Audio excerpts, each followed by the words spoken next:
लाखलिबा चही मंगागी मनुंगदा मणिपुरबु organic state अमा ओहनबा पांडम थमली हाइना मुख्यमंत्री नोंथोंबम बिरेन सिंहना फोंदोखरे मणिपुर ऑर्गेनिक मिशन एजेंसी मोमाना सिंधुना हौखिबा तांग मंगादा चीफ मिनिस्टर सेक्रेटरीट पांथोखिबा लौमी लिसिंग कुन मंगादा लुपा कोटी कुनिपान की सेनफम डायरेक्ट बेनिफिट ट्रांसफर की खुथांगदा यौहनबगी थौरमदा वांगांगबदा चीफ मिनिस्टर ना वाफम असी फोंदोखिबनी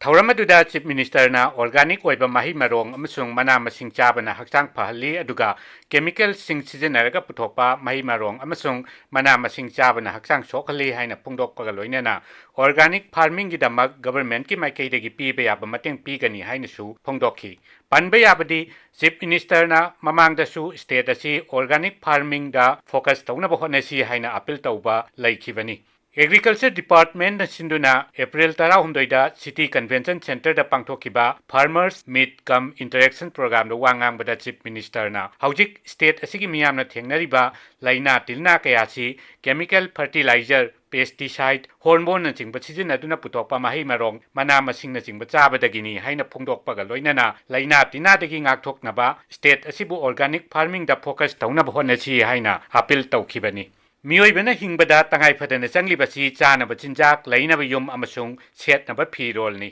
पुनमक असिदगी अमुक ख्वाइदगी मरु ओइरिबसिना चानब चिंजाकनी मियोइबना हिंगबदा चिंजाक हाइबसी याउदब सुया याद्रे अदुबु चिंजाकतसु अफबा अमसुंग फत्तबा लै अफबा चिंजाक चारगा हक्चांग फै अदुगा पुंसी नुक्सांगना हिंगी फत्तबा चिंजाक चारगना हक्चांग सोई अमसुंग लैनात कयागी हौरकफम ओइ हक्चांग फबा अमसुंग पुंसी नुक्सांगना हिंगबा हाइबसिगा चारिबा चिंजाका यामनमक मरी लैनै केमिकल फर्टिलाइजर तिलहात हिदाक हार्मोन सिंब सिजनरगा पुथोकपा चिंजाकसिंग अफबा चिंजाककी मनुंग चंदे असिगुंबा मखलगी चिंजाकसिंग चाबना हक्चांग सोगले अदुगा लैना तिलना लाखन्नबगी मरम अमसु ओहल्ली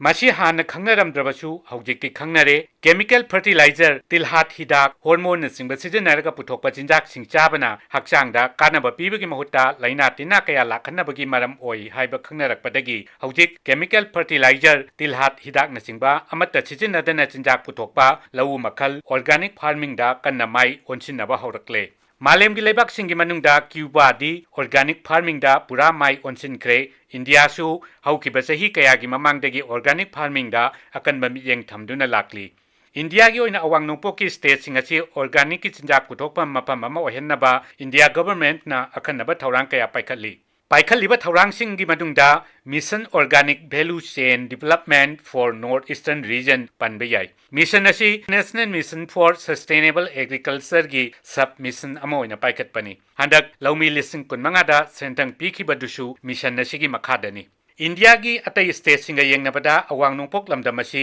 केमिकल फर्टिलाइजर ख्वाइदगी चांग यामदना सिजनबा लमदम अमा ओइबदगी लबुक अयामबदा हु चेंदबा लबुक सिंग ओइरी मसिदगी इंडिया गवर्नमेंट ता लमदम असी ऑर्गेनिक की चिंजाक पुथोकफम मफम अमा ओहेन्नबा अखन्नबा थौरांग पाइखतपा होरखिबनी हौजिक फाउबगी ओइना इंडिया दा ऑर्गेनिक स्टेट अमा अमसुंग ऑर्गेनिक यूनियन टेरिटोरी अमा लैरे ऑर्गेनिक स्टेट न सिक्किमनी अदुगा ऑर्गेनिक यूनियन टेरिटोरी ना लक्षद्वीपनी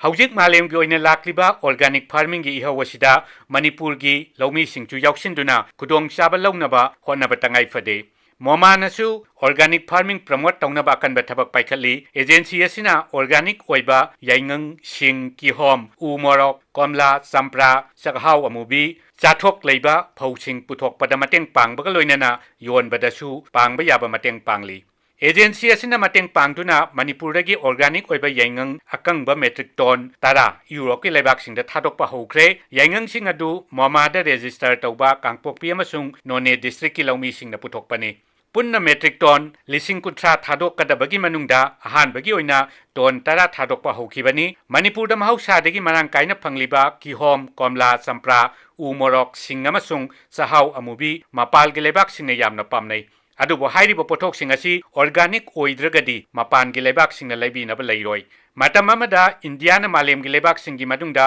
एग्रीकल्चर अमसुंग हॉर्टिकल्चर की पोथोकसिंग एक्सपोर्ट तौबदा ममिंग लैबा लेबाक अमा ओइरमलगा हौजिक ओइद्रिबसी लेबाक असिना पुथोकपा पोथोकसिंग ऑर्गेनिक ओइदबदगिनी इंडिया ऑर्गेनिक फार्मिंग माई ओनसिनबा हौकिबसु मरुआइना लेबाक असिगी एग्रीकल्चर अमसुंग हॉर्टिकल्चर की पोथोकसिंग मपान की लेबाकसिंगदा लैबिनबा मी वासिल्लकपदगिनी ꯍꯧꯖꯤꯛ ꯑꯣꯔꯒꯥꯅꯤꯛ ꯐꯥꯔꯃꯤꯡꯒꯤ ꯄꯣꯠꯊꯣꯛꯁꯤꯡ ꯂꯩꯕꯤꯅꯕ ꯃꯤ ꯋꯥꯠꯇꯦ, ꯏꯟꯇꯔꯅꯦꯁꯅꯦल ꯃꯥꯔꯀꯦꯠꯇ ꯃꯃꯜ ꯇꯥꯡꯅ ꯌꯣꯟꯕ ꯌꯥꯏ, ꯑꯗꯨꯅ ꯃꯅꯤꯄꯨꯔꯒꯤ ꯂꯧꯃꯤꯁꯤꯡꯅ ꯃꯔꯤ ꯂꯩꯅꯕ ꯑꯣꯊꯣꯔꯤꯇꯤ ꯑꯃꯁꯨꯡ ꯑꯈꯪ ꯑꯍꯩꯁꯤꯡꯒ ꯇꯥꯟꯅꯗꯨꯅ ꯑꯣꯔꯒꯥꯅꯤꯛ ꯐꯥꯔꯃꯤꯡꯗ ꯃꯥꯏ ꯑꯣꯟꯁꯤꯜꯂꯒ ꯃꯄꯥꯟ ꯂꯩꯕꯥꯛꯁꯤꯡꯅ ꯄꯥꯝꯕ ꯑꯦꯒ꯭ꯔꯤꯀꯜꯆꯔ ꯑꯃꯁꯨꯡ ꯍꯣꯔꯇꯤꯀꯜꯆꯔꯒꯤ ꯄꯣꯠꯊꯣꯛꯁꯤꯡ ꯃꯔꯥꯡ ꯀꯥꯏꯅ ꯄꯨꯊꯣꯛꯂꯕꯗꯤ ꯁꯦꯟꯗꯣꯡ ꯌꯥꯝꯅ ꯐꯪꯒꯅꯤ꯫ ꯂꯣꯏꯅꯅ ꯃꯅꯤꯄꯨꯔꯕꯨ ꯂꯥꯛꯂꯤꯕ ꯆꯍꯤ 5ꯒꯤ ꯃꯅꯨꯡꯗ ꯑꯣꯔꯒꯥꯅꯤꯛ ꯁ꯭ꯇꯦꯠ ꯑꯣꯏꯍꯟꯅꯕ ꯁ꯭ꯇꯦꯠ ꯒꯚꯔꯟꯃꯦꯟꯠꯅ ꯊꯝꯂꯤꯕ ꯄꯥꯟꯗꯝ ꯑꯁꯤꯁꯨ ꯐꯪꯍꯟꯕ ꯉꯝꯒꯅꯤ꯫